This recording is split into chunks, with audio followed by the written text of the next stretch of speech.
respect to ISIL, we have made significant progress in pushing back ISIL from areas in which they had occupied or disrupted local populations. But we've also seen areas like in Ramadi where they're displaced in one place and then they come back in another. And they're nimble, and they're aggressive, and they're opportunistic. They're nimble. They're nimble. Like he's talking about the JV team again at a high school basketball or something. Jed Babbin, Washington Times columnist, former Deputy Undersecretary of Defense for President George H.W. Bush, and author of The BDS War Against Israel, joins us. Jed, that just struck me when he said that they're nimble. These are barbaric animals, and he calls them nimble. I'm sorry, I just don't get it. Well, I think he doesn't either. I think that's pretty clear. I mean, we don't have a strategy. We don't have a plan. You know, the other time, last week, he was saying, well, we don't have a complete strategy. Well, gee, not having a complete strategy means you don't have a strategy. Obviously, what we're doing is not working. We're not pushing them back out of places that they've conquered. They're still in Ramadi. They're still in Mosul. You know, there's not going to be any real progress here until one of the Arab countries or several of the Arab countries puts boots on the ground, planes in the air, and does this fight the right way. I don't think they're even going to do it. Yeah, no, I couldn't agree with you more. You know, you wrote a couple of great pieces I want to talk about at WashingtonTimes.com, and one of them, the lamest of negotiators. And I think this is so important.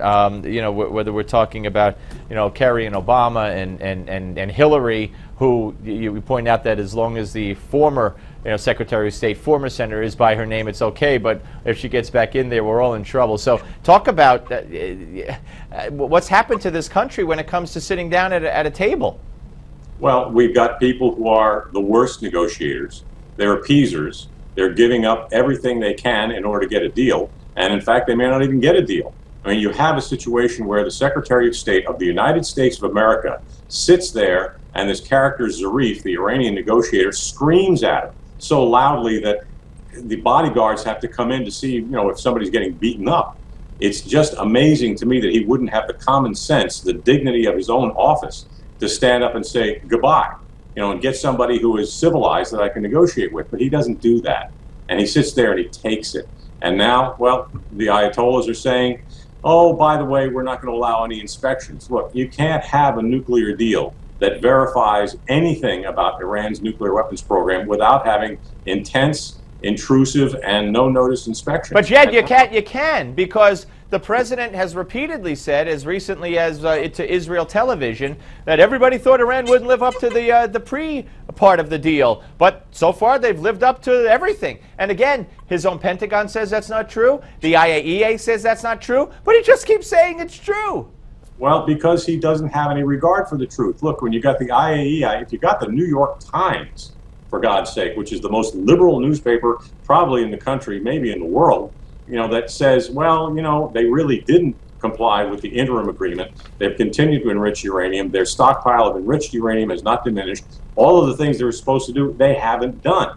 So, you know, if the New York Times is highly critical of what Obama is doing, he's in real trouble. We're in real trouble because he's going to make an agreement regardless. And the credibility of that agreement is going to be completely dependent on the inspections program, and there's not going to be one. So the agreement is not going to be credible at all. It's not going to do anything except ensure that Iran gets the nuclear weapons it seeks. And at this point, the only thing we can hope for is that the next president, God help us if it's Hillary, is going to have the common sense to just say, we're walking away from this deal. There is no deal. Yeah, well, good luck with that if it's Hillary. You're right. All right, your other piece, was Iraq worth the fight? And your verdict is? Well, it really wasn't. It's harsh saying, because I was very vocal in supporting the war. It clearly isn't, and it wasn't. We should have known at the very beginning, and I will take some pride in the fact that even from 2003, I was saying, nation building don't work, let's not do it. You know, we went off on this neocon tirade and tried to nation build in Iraq. Right now, it was a foreseeable event that we'd have what we've got now. You couldn't find a way to meld Iraq together. You've got three separate groups there. They're not really a nation. They're not going to be a nation. And at this point, I really regret shedding any American blood over this, and we sure as hell shouldn't do any more. Having said that, You don't agree with Rand Paul that it was the right wing of the Republican Party that's responsible for ISIS. Well, I think in a way he's right, and God knows I'm the last person to ever agree with Rand Paul on what he says, because he's lost in space in terms of national security.